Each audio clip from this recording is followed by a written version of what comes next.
Salutations friends, welcome back to my channel. Today I'm going to give you a little bit of a passion project, the fragrance I'm working on update. I'm going to let you guys know how far along I am, what's going on, and the next steps. As you guys know, I do these videos whenever I feel like it's a good time to do it.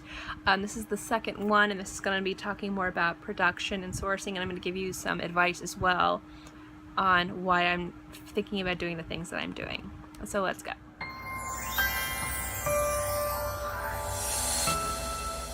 First and foremost, guys, this channel is in no way trying to sell a product. I am not trying to make any profit from this. I will probably make no money from this. I might even lose money from this. This is just something I want to do because it's something I've wanted to do. That being said, I'm definitely coming at this from an angle of a business owner. I own several businesses. I own a jewelry making business, design pearl jewelry. I have a very successful glassware business where I etch glassware, and I'm going to use part of that in my bottle design. On top of it, I'm an artist, graphic artist, freelance, I do all that kind of stuff. I have my hands in a lot of different pots. I'm always busy. My husband's very, very not happy about that. He wishes that I would hold back and just kind of relax more, but I'm constantly working on different projects. And this one, like a lot of others, took him by surprise. So he's not too happy about it, but he is very supportive and wonderful, which I couldn't be happier about because he is so wonderful. So talking about this project, I wanted to kind of get into now. I've tested out the fragrance for about a month or two. I'm definitely going to test it out more, tweak it a little bit, but now I'm trying to figure out the best way for production. Now, there are a few ways I could do this, and none of these ways are correct and none of these ways are incorrect. But as somebody who has not completely ever produced a fragrance in my home, I don't really have the equipment or the space. Now, I could make the equipment and the space and buy the ingredients, because ultimately that's what I was going to do. I was going to do a very limited quantity of these bottles, probably not more than like 50, and just see how it went and do it like that. But I also feel like I could do this more, not warehousey, but more work with a lab. And not mix everything home, come out with the formula that I want, work with a lab, and have them make the juice for me, and then I can bottle the juice, or I can send them the bottles and have them bottle the juice. There's a variety of different ways I could come at this, and this is kind of like the fork in the road where I'm at. And this is actually where I'm going to ask you guys some questions. Pros and cons to each of these things, and this is kind of what I'm debating, and I've been debating it for a few weeks.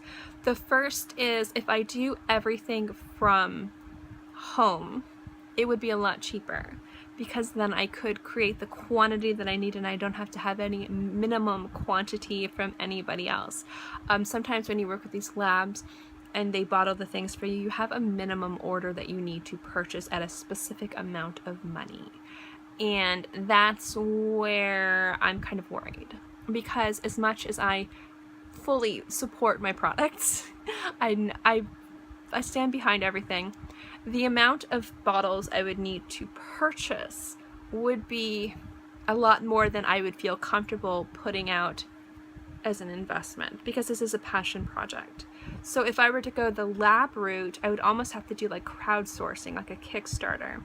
And that's something that, although I don't have any issue with people doing, I always feel whenever I do things like that, because I've done that before in the past with one or two other projects and it's been really successful, for me, I always feel like dirty asking other people for money, especially when it's something like a fragrance where you can't sample. Like if I asked that, I would be like, trust me, you'll like this, give me $50, like it just doesn't feel correct. So I don't know if that would be the best way to go, but it would be the easiest way to go and the fastest way to go, because I wouldn't have to make space. I wouldn't have to play around with the formula too much and have to get more of a knowledge, because I have a bit of a knowledge when it comes down to like the chemistry behind it, but I am in no way a nose. I'm in no way a person that understands how everything works. I can, as a consumer, give you guys a review about how everything works together and how I like, but coming from the business side of it, the professional side of it, I'm a novice. I'm an amateur. I have no experience. And if I were to recommend a product and say, hey, I made these fragrances, I'd love you guys to try them, you know, like if you want to sample, I'll send you a sample or purchase a bottle, I would want to be able to stand behind that product. I would want to be able to say that this product performs. I would want to be able to say that this product projects. I'd want to say that this product is safe. It was created in a safe environment.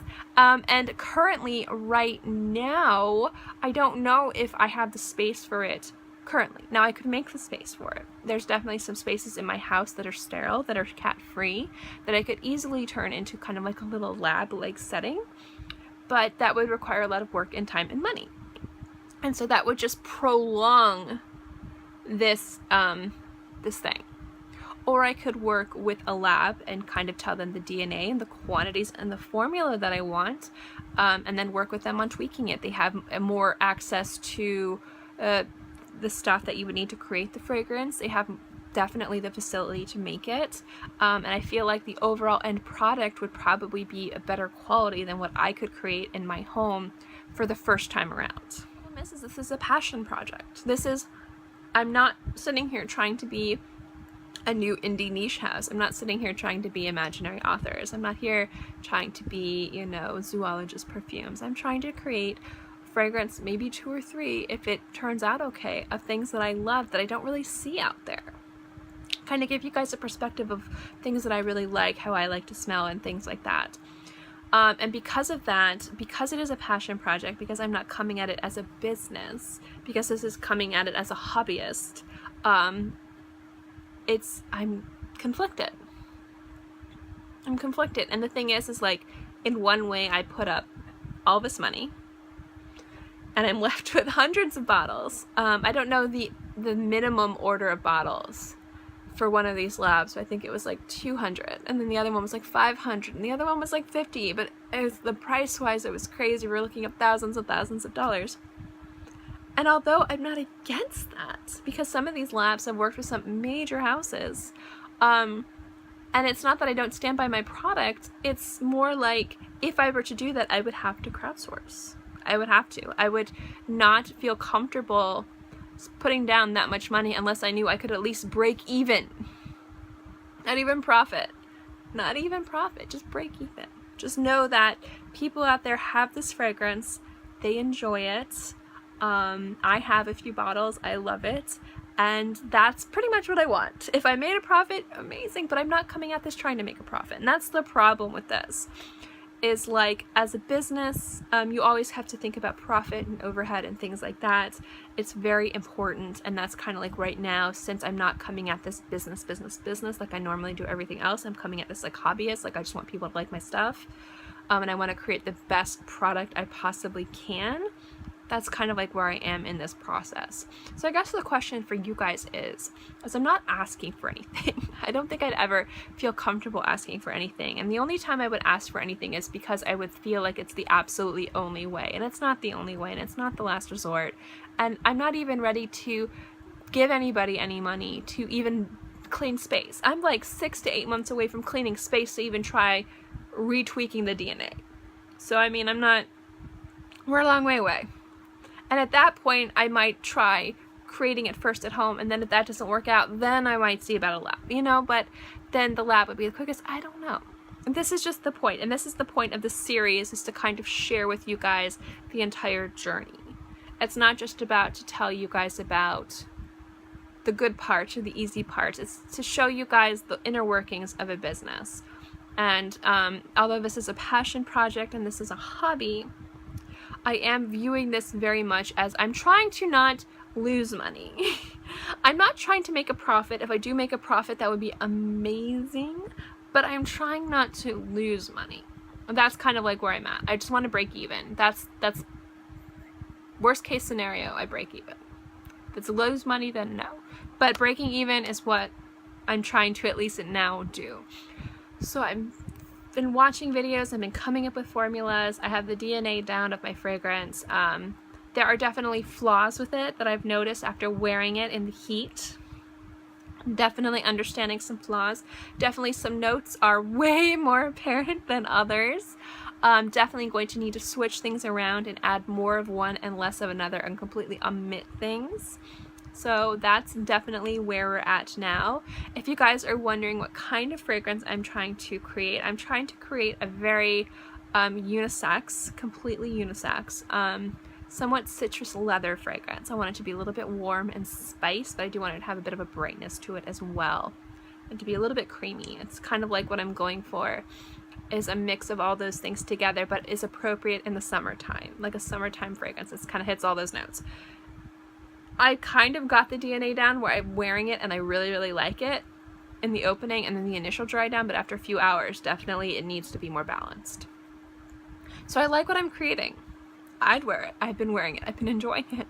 So for me personally, it's coming down to when I'm ready to completely finalize the formula, what do I go from there? And that's where I'm at now. So I guess I'm asking is what do you guys think? Suggestions, recommendations. Some of you guys have made your own fragrances. Some of you guys have expectations when it comes to indie fragrances. Do you think that maybe doing a crowdsourcing thing or pre-orders would be good? And if somebody doesn't like it, obviously completely refunding them 100%, because I stand by my products, and if nothing doesn't work, you get your money back. So I mean, I'm not...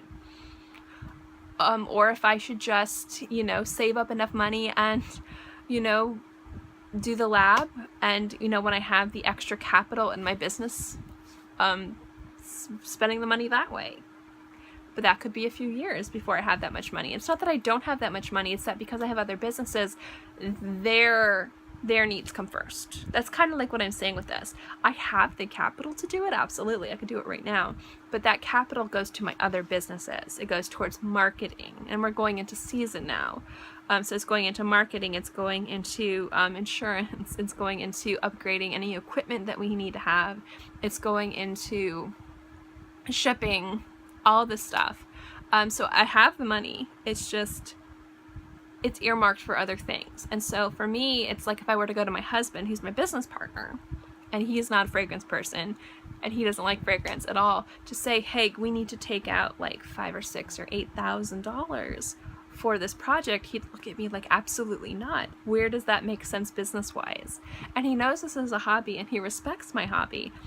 But when it comes down to business money, we're separate people. Like when it comes down to relationship-wise, he's my husband, I'm his wife, you know, we work together very well. But when it comes to business, we are business partners, and we kind of remove the relationship from it. And if he tells me things I don't want to hear, like, you've been mismanaging things, you've been doing this wrong, and I'm like, you need to do more of this, like, we're very honest and open, and that's how we've made it work, is because there's two separate relationships here, but they're intertwined. So if I went to him as a business partner, not as a husband, like I am your wife and you love me and you always work to make me happy, let's do this, he'd probably be like, okay.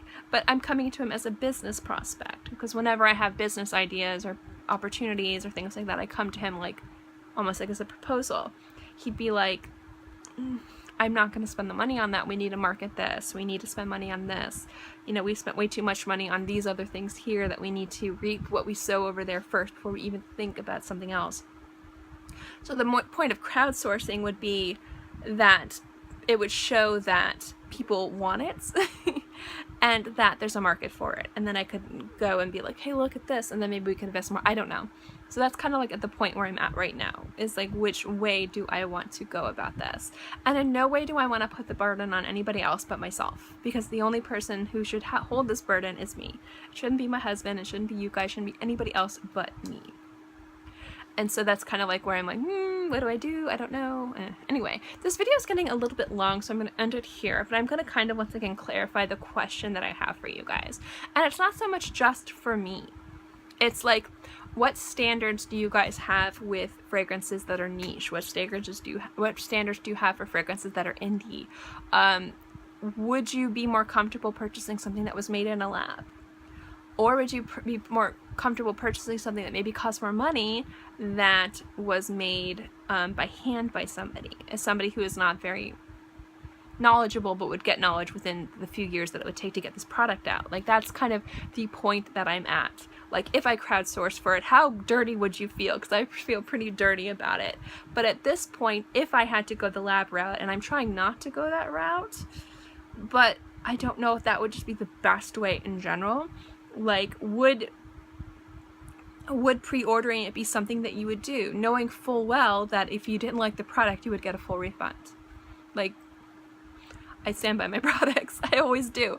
I always do. And that's cost my company thousands, because anytime there's any issue, we refund, no questions asked. So, I mean, like, that's something that we do, something that I stand behind, so I don't know. So that's kind of like what this video is about. I know it's a little bit long, but it's just kind of like another talky video and a catch-up video on this. So let me guys know what you think below. And you guys can be completely brutally honest. Like, I know people don't like crowdsourcing, and I've had some of the best experiences crowdsourcing things, and I've also had some pretty bad experiences, and I know that people don't trust it, and I can understand why. I've been out thousands of dollars on other things, but I've also gotten some amazing opportunities as well, which is why I'm kind of asking you guys what you think. Be honest. Let me know. Let me know below. So much for watching this video and sitting through this. If you guys like these talking videos, if you guys like to hear what's going on with my passion project and kind of like have a conversation, definitely give this video a thumbs up. Lets me know to continue doing videos like this. Also, don't forget to subscribe, because it's free and I'm free, and I put out new videos every Monday through Friday and sometimes on the weekends as well, so I'll always have something for you to watch. In any case, I hope you guys are all happy and healthy and have a great day, month, year, whatever, and I'll see you next time. Bye!